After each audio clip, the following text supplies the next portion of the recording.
All right, welcome. Today I have for you a quick full body workout routine to ease into strength training. We'll be activating all the main muscle groups, training our mind, brain, and body for strength activities. Now, planks are a favorite amongst fitness trainers because they're a full body experience and there are many mods for every fitness level. I've included a warm-up and cool down to gradually increase blood flow to your muscles and reduce soreness and injury. In our workout, we're going to tackle 4 moves, doing them for 45 seconds each. And this channel likes to feature artists, and today we've got Pala.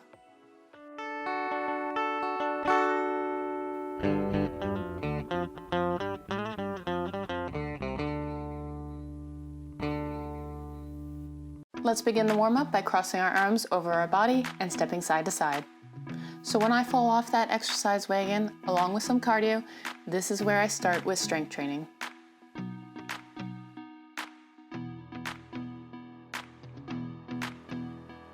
All right, up next, let's circle that arm straight up over our head with arm rotations. Gradually building intensity trains our mind, brain, and body how to exercise without injury, without major muscle soreness, and without fatigue as you improve your technique and build neural pathways.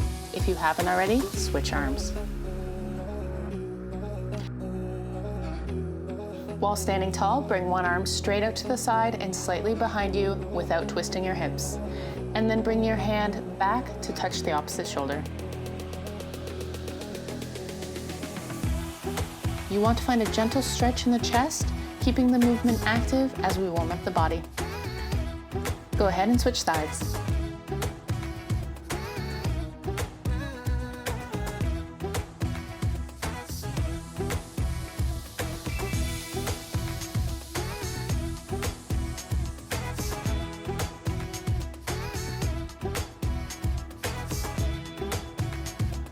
Next up, let's swing those arms and step those feet with a march in place.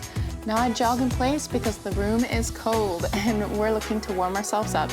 But you can allow those first few steps to be low and gradually build up the pace. Move those arms, keep one foot on the ground if you want to keep things low impact.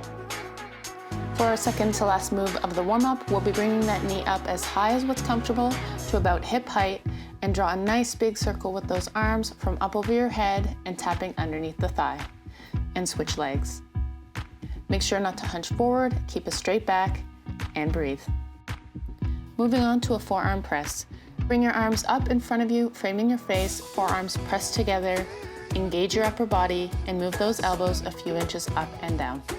Your range will be limited on this, but it prepares your body for future upper body movements. So trace a line with your thumb from your chin to above your head, keep a straight back, stand tall, and breathe. And we're done with the warm-up. Well done. 4 moves to do and then a cool down. We'll remain standing for this next one. Find a spot on the wall, standing a few feet away with hands a little more than shoulder width apart. We'll be doing wall push-ups. Keep each push-up slow and controlled, engaging your upper body and core, keeping a straight back and sway from your feet or ankles. This is a great precursor to floor push-ups. Just as we've done on the micro level, before each exercise, we want to ease into this to warm up our bodies, make them less rigid and less prone to injury. We gradually increase blood flow to the muscles, and in return, our body is less likely to freak out with inflammation and muscle soreness. And similarly, on the macro level, across exercises, we want to gradually build up intensity and to train our body's cycle of glycogen storage, our ability to receive oxygen, shrink fat cells, and to repair muscle tears. So your brain sends signals to the rest of the body for these functions to work, and it becomes more efficient at this with time. All right, and we're done. Take a break. Keep moving and allow your heart rate to not drop too quickly. For the remainder of the moves, we'll be down on the mat. So take your time coming down to the mat. Let's get into position on our hands and knees. You want those feet in line with your knees, which are spaced shoulder width apart. Good. Now slowly lower your elbows, keeping them directly below your shoulders. Draw your shoulders away from your ears, lifting your chest and engage that upper body. Engage your core and keep a straight back, tucking your pelvis slightly. Don't raise your butt high. You want almost a straight line from your shoulders down to your knees. Now, if you've mastered this version of the plank, lift those knees off the mat for more of a challenge. We have 10 seconds left. Go through the checklist. Elbows below your shoulders, engage your core, slightly tuck your pelvis inward, straight body, and breathe. 2, 1, and rest. Sit back on those heels, we'll remain on the mat. So if your hamstrings are tight, you may not be able to fully sit back on those heels, so be compassionate with where you're at. Don't force the movement, but don't quit either. Up next, we have a side plank. Getting into position on your right side, elbow directly below the shoulder. You can go off those knees or toes. A more advanced option is shown at the top corner of the screen. So keep a straight line from your shoulder down to your knees. Don't let those hips droop, and breathe.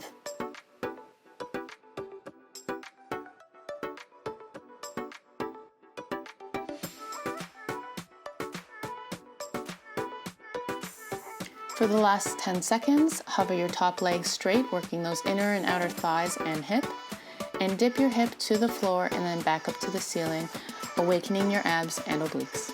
3, 2, 1, and rest back on those heels. So this sitting position is a healthy and practical level of flexibility for most. I know my husband resisted this movement for years, but he now enjoys the flexibility. It decreases risk of injury and makes other moves easier. All right, let's get into position on the opposite side for a side plank. Elbow directly below the shoulder, engage your core, push that hip up to the ceiling, push your hips forward for a straight back in line with your neck and legs, and breathe.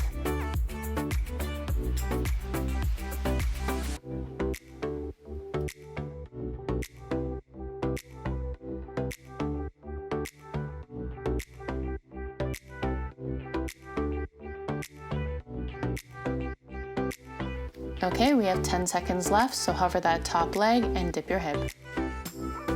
5 seconds left. 3, 2, 1, and rest back on those heels. All right, for our last move, we have a 2-minute plank rotations where we'll hold each standard plank for 30 seconds before rotating to the side. Let's get into position. Keep those hands in line with your elbows, knees, and toes. Engage your core, keeping a straight line, and breathe. So similar to learning how to play a piano or riding a bike, you have muscle memory where your body learns how to efficiently do the activities. So there is a teaching and learning process happening at a biological level. With repeated practice, your muscles get stronger, you become more flexible, and your brain gets more efficient communicating with your muscles, making moves easier. All right, now rotate onto one elbow. Keep the elbow directly below the shoulder. Push that hip up to the ceiling. Keep your back straight and in line with those thighs. You may need to make efforts to push your hips forward, engage your core, and breathe. Awesome, we have 10 seconds left before we rotate back to the standard plank. 3, 2, 1, and rotate back to the standard plank. Go through your body checklist to ensure you have proper form.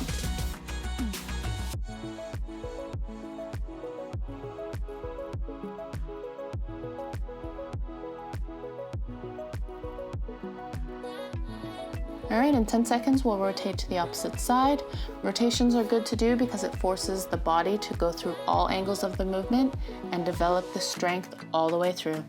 3, 2, 1, and rotate. You may be facing away from the video at this time. Keep a straight line with your body, engage your core, and breathe. After this, we'll have a cool down.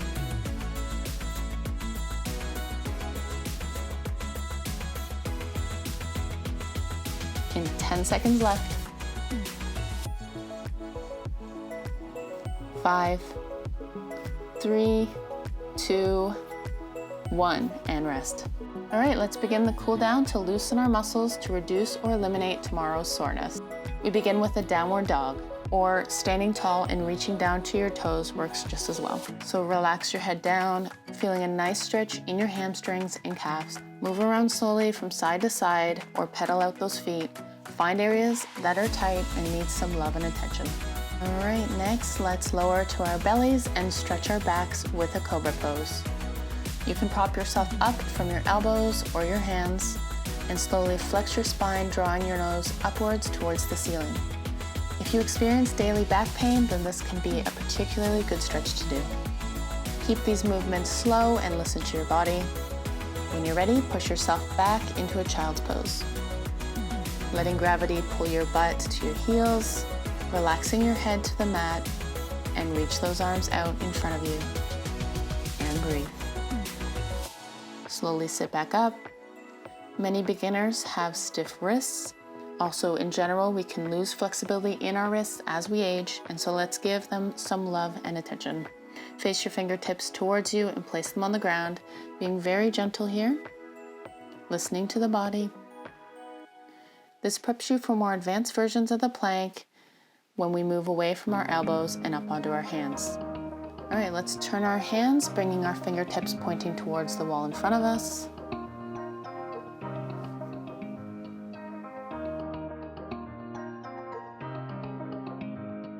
Our last wrist exercise is a cute one called the imaginary motorcycle. Bring your arms up out in front of you with your palms out. Slowly rotate your hands down while making a fist, and then rotate your hands back up while opening those palms, and repeat. Rev that motorcycle. Back to our hands and knees, we have a cat-cow, which is great for the back and abs. Slowly flex that spine up and down, drawing a semicircle with the nose. Breathing normally.